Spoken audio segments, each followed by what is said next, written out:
Assalamualaikum warahmatullahi wabarakatuh. Halo anak-anak, bertemu lagi dengan Ibu Siti Raudah dalam mata pembelajaran Pendidikan Pancasila dan Kewarganegaraan. Apa kabar anak-anak Ibu di rumah? Semoga selalu sehat ya, dan tetap semangat walaupun belajar dari rumah. Nah, sebelum kita memulai pembelajaran hari ini, marilah kita berdoa terlebih dahulu menurut agama dan kepercayaan masing-masing. Berdoa dimulai. Berdoa selesai. Nah, berikut pemaparan materi pembelajaran hari ini dari Ibu. Minggu lalu kita sudah membahas tentang perumusan dan pengesahan Undang-Undang Dasar Negara Republik Indonesia tahun 1945. Nah, anak-anak Ibu sudah memahami sejarah perumusan dan pengesahannya. Minggu ini anak-anak Ibu akan belajar tentang arti penting Undang-Undang Dasar Negara Republik Indonesia tahun 1945 bagi bangsa dan negara Indonesia. Nah, jadi kita akan memahami apa sih arti penting Undang-Undang Dasar. Jadi, setiap bangsa yang merdeka akan membentuk suatu pola kehidupan berkelompok yang dinamakan negara. Pola ini dalam bernegara perlu diatur dalam suatu aturan hukum tertinggi. Dan di Indonesia, aturan itu berupa Undang-Undang Dasar Negara Republik Indonesia tahun 1945. Bayangkan ketika seluruh manusia atau sekelompok manusia berkumpul di suatu tempat tanpa adanya aturan. Maka semuanya akan berbuat semau-maunya, sesuka hatinya, atau aturan yang berlaku seperti di hutan, siapa yang kuat dia yang menang.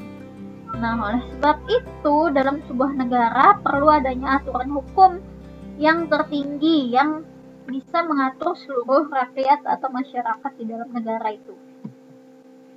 Undang-Undang Dasar Negara Republik Indonesia tahun 1945 sebagai hukum tertinggi merupakan sumber legitimasi atau landasan bentuk-bentuk peraturan perundang-undangan di bawahnya. Dan semua peraturan perundang-undangan di bawahnya tidak boleh bertentangan dan harus berpedoman pada Undang-Undang Dasar Negara Republik Indonesia tahun 1945.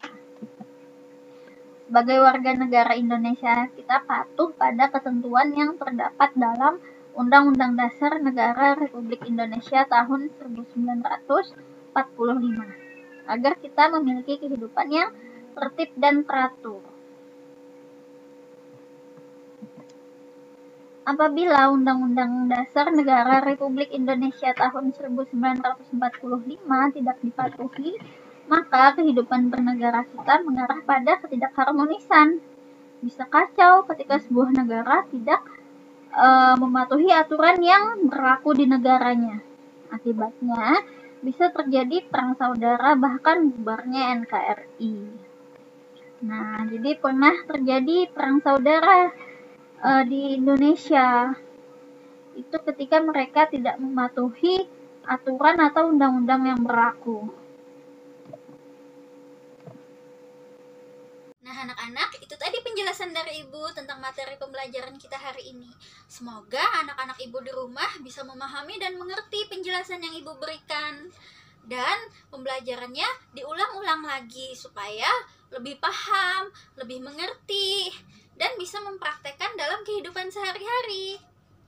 Oke, sampai bertemu lagi di pembelajaran selanjutnya dan selamat mengerjakan tugas yang Ibu berikan di Google Classroom.